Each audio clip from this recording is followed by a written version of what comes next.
The biggest lie about Lionel Messi's Argentina is that this team is only surviving because of nostalgia.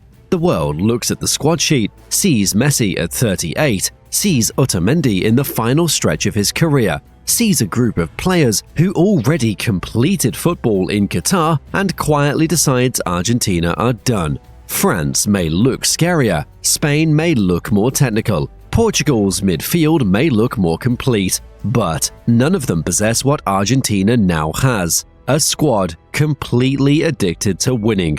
This is no longer the emotionally broken nation that collapsed in finals for a decade. Whether you agree with it or not, my point remains. This is such a confident, together team, and it's all because of Scaloni. Lionel Scaloni turned Argentina into a football machine that thrives in chaos, dominates under pressure, and genuinely believes they are building one of the greatest international dynasties football has ever seen. Argentina still is the best team in the world. Argentina's a dynasty. They're a solidified dynasty. Looking at what they've done in the past 4 years, it's just incredible. It's perfect. And the scary part? They might actually be right. To understand why that's so dangerous, you have to understand where this team came from. Because before Scaloni, Argentina weren't just underperforming, they were psychologically broken. Go back to 2014, World Cup final in Brazil. Germany score in extra time. Messi walks past the trophy without touching it, staring at nothing. A nation watches in silence. That one image carried an entire country's pain. But the worst part? It was only the beginning. A year later, Copa America final against Chile. Penalties. Argentina lose. Then 2016, the same final, the same opponent, the same format. This time, Messi steps up, blasts the penalty over the bar, collapses to the turf in tears, and announces he's done with international football. 3 finals in 3 years, 0 trophies. The curse felt real. And here's the thing people forget when they talk about that era. Argentina had world-class players: Messi, Higuain, Aguero, Di Maria, Mascherano. On paper, that squad should have won everything. But football isn't played on paper. Every tournament started with the same dread, the same suffocating weight, the same feeling that something would go wrong because something always went wrong. The talent was never the problem, the identity was. Scaloni arrived in 2018 with no trophies, no club experience, no reputation as a manager. What he did have was a clear idea and the patience to actually execute it. He didn't tear everything down and rebuild tactically. He rebuilt emotionally. Slowly, match by match, he replaced that collective fear with something Argentina hadn't felt in years: conviction. Players stopped performing for their own survival and started playing for each other. Lionel Scaloni now is looking beyond and looking for the future of Argentina, and what he likes to build is a real team environment. It's not just what you do and the talent that you have as a player, it's how you fit in the team dynamic, and that's something that you got to give Scaloni credit to what he's done. Copa America 2021 is where the energy shifted permanently.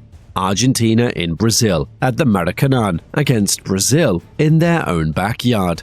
Brazil had never lost a Copa America on home soil.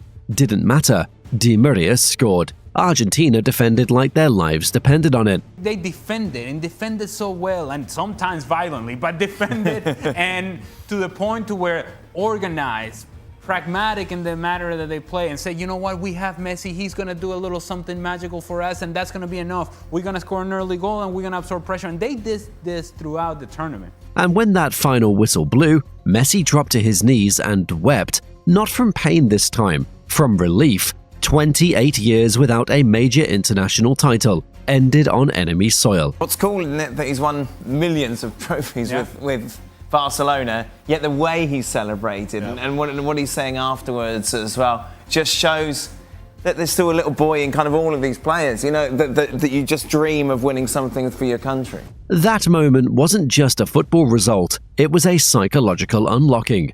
Then came the finalissima against Italy, 3-0, a complete demolition of the European champions. Argentina puts a butt-whooping on Italy, the Azzurri looking a shadow of themselves, looking aged, not like fine wine.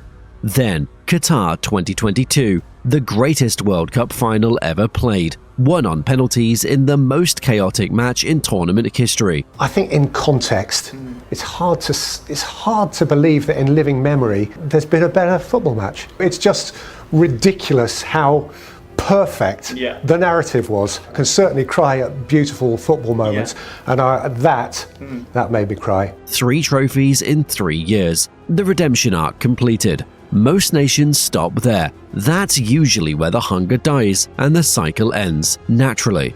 Argentina got hungrier.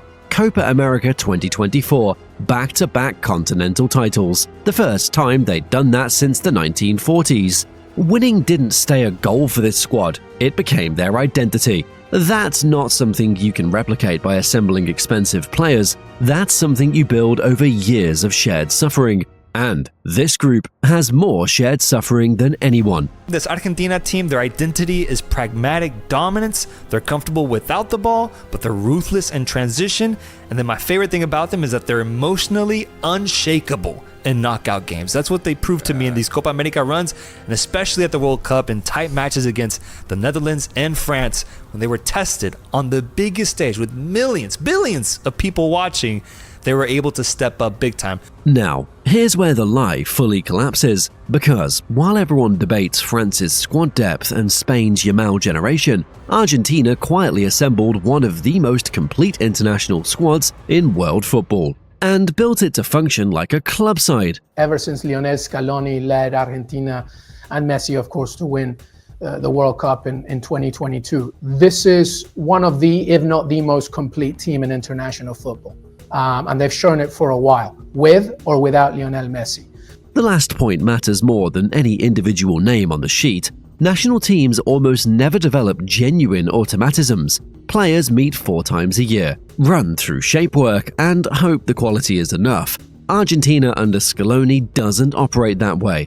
The pressing triggers are drilled, the rotations are rehearsed. When one player moves, 3 others react without looking. That kind of instinct takes club sides seasons to develop. Scaloni somehow built it inside a national program. He took the job when nobody wanted. He was questioned massively because there were questions about Argentina, and he found his way back.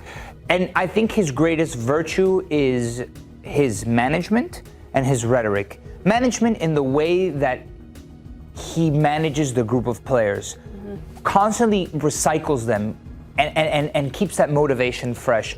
That's the part France's depth and Spain's technique can't match. Mbappe is terrifying in isolation. Yamal is generational, but neither of them plays inside a structure where 11 players move like they've shared a training pitch for 5 years.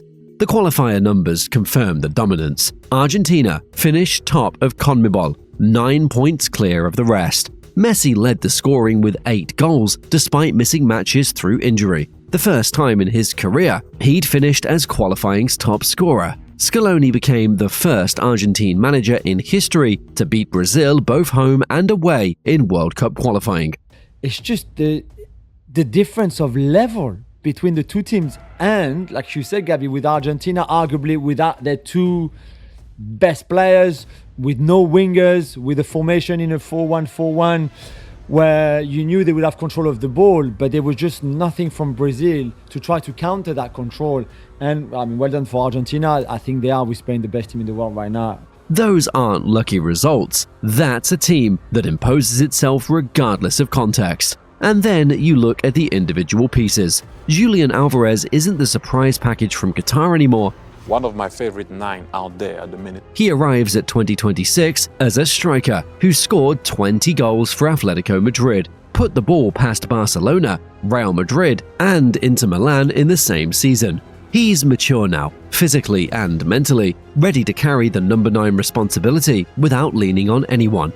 Lautaro Martinez stays one of Europe's sharpest finishers inside the box. 2 elite strikers who press relentlessly and finish ruthlessly. Try defending that. The midfield is arguably even scarier. Enzo Fernandez produced 14 goals and 6 assists at Chelsea, inside a squad in constant chaos, and still looked like the best player on the pitch most weeks. McAllister gives Scaloni tactical control and intelligence between the lines. De Paul is in form. I see it as the most balanced midfield out of all 48 nations. You have an absolute destroyer box to box in Rodrigo De Paul. You have great distribution, good handles, and honestly is having a stunning season at club level in Enzo Fernandez. The third position is usually offensive, is what Scaloni likes to do, whether it's McAllister, Nico Paz has been getting the nod. And then there's Nico Paz, 21 years old, 12 goals and 7 assists at Como against Inter Milan, AC Milan, Juventus and Lazio. Real Madrid already want him back, and he hasn't even played a World Cup yet. He's almost like this modern 10, and I say that because if you watch the way that he defends and the way that he presses and the hunger that he has, it's incredible. He's got the work rate of an 8. So I think managers will love that. He's got a head on his shoulders. We've seen him grow during his time at Como and under Cesc Fabregas. So he's a modern player that we've all said it here. We think one day he could become one of the best players in the world. He's got that quality and he's in a great system. So they'll put him in the right place to succeed. Defensively, Christian Romero still approaches every duel like it's personal. But I think there's one guy that will definitively start, there's no question, is Cuti Romero. I think that is Scaloni's go-to guy as far as center-back leadership. It's going to be Christian Romero. Tagliafico wasn't dribbled past once across the entire 2024 Copa America, and Lisandro Martinez, when healthy, is simply one of the best defenders on earth. Erling Haaland has failed to score in 6 of his 7 matches against him. Behind all of them stands Emiliano Martinez, who stopped being a goalkeeper somewhere around Qatar 2022 and became something closer to a psychological weapon. This save here from Emi Martinez prevented that, and in fact made Argentina World Cup champions. Outrageous, and that fits with his whole performance in the tournament. So decisive in 2 penalty shootouts, that last minute save against Australia as well, and now this one. Emi Martinez. You don't have to like him, he's a man of shithousery, but he's a national hero for Argentina. Penalty shootouts don't feel dangerous for Argentina anymore. They feel like a formality. Netherlands, France, Colombia. Emi broke all of them. His presence alone changes how opponents think about survival. But the biggest shift of all goes beyond any individual. Argentina are no longer built around Messi surviving pressure alone. The best dynasty since 2010 Spain? Yeah. And they're set to face off against them in the 2026 Finalissima, which take place Friday 27th next month in March. This team is special, bro, and they're looking to add to this already impressive resume in 2026. And what I love about this version of Argentina is the narrative for them going into the tournament. I mean, for as long as I can remember, for as long as I've been alive. For over a decade, if Messi struggled, the team struggled. If Messi disappeared, the creativity disappeared with him. Scaloni changed that structure completely. Messi now operates inside an ecosystem designed to protect him, feed him in the right moments, and carry the workload he no longer needs to carry alone. I don't actually think we're going to see Messi very much over here when he goes 2v1 and makes a mockery of fullback and centre-back at the same time. In an Argentina attacking shape, I think we'll see him much more in this position here, behind a striker, playing in between the lines, almost like a little number 10. He looks liberated. At 38, he still produces moments that nobody else on earth can produce. But now, he produces them for a team that doesn't need saving, only leading. Here's what makes writing Argentina off genuinely dangerous. Tournament football isn't decided in training sessions or on squad depth spreadsheets. It's decided in moments where everything breaks down, the plan stops working, and 11 players have to find something inside themselves to keep going. That's where Argentina live. That's where they've already been. Spain will look cleaner in possession. France will look more physically imposing on paper. Portugal's midfield will look relentless through 60 minutes. None of that changes one simple fact. None of those teams have already stood in a World Cup final, leading 3-2 in extra time with the clock running out. Watched Mbappe pull it back to 3-3 in the dying minutes and still found a way to win on penalties. Argentina have. They know what that feels like. They know they survived it. And that knowledge still sits inside this squad like a quiet guarantee. They don't panic in big moments anymore. The Saudi Arabia loss in Qatar proved that, down after the opening game of a World Cup, and they came through 6 straight matches to lift the trophy. The Colombia final in 2024 proved it again. Messi forced off injured, pressure mounting, and Lautaro Martinez scored in the 111th minute anyway. This team doesn't need perfect conditions to win. They just need to still be standing when it matters. This has not been a good tournament for Lionel Messi, by his standards. But Argentina continue to get it done. So while Lionel Messi departs, and that obviously raises concerns, I think this Argentina, this version of Argentina, has been able to cope with that far better over the last couple of years than they would have done previously.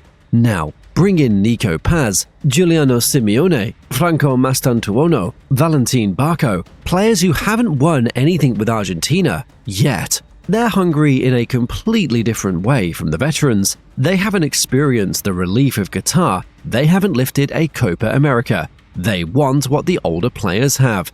And Scaloni has kept that specific tension alive inside the group deliberately. Nico Paz, who's so talented. We mentioned Valentin Barco, who's so crafty and creative, kind of like that maverick that you want to have within your team. I think there's something extra that Scaloni has been able to keep alive within this group. And then when you have, obviously, if you have Messi as a motivating factor to be on your team, it helps you take your game to the next level along with the togetherness of the group. The veterans carry the identity, the young ones carry the hunger.